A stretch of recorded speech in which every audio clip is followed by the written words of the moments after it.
জামাই ষষ্ঠীতে মিলবে ইলিশ, চিন্তায় শ্বশুর ব্যবসায়ী। মাঝে আর মাত্র 7 থেকে 8 দিন, তারপরে এই জামাই ষষ্ঠী। বাঙালির 13 পার্বণের অন্যতম এই পার্বণ এই ষষ্ঠী।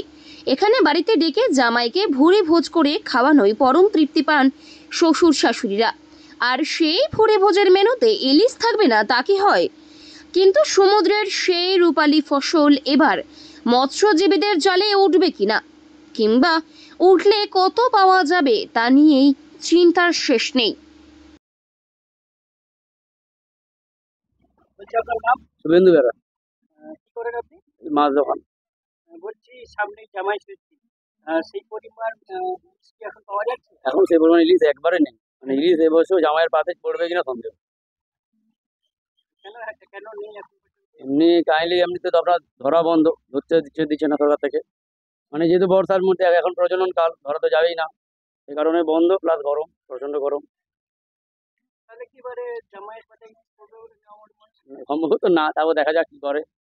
আপনাদের তো বিক্রি তো করতে তো চাই, তো পেলে তো বিক্রি করবো।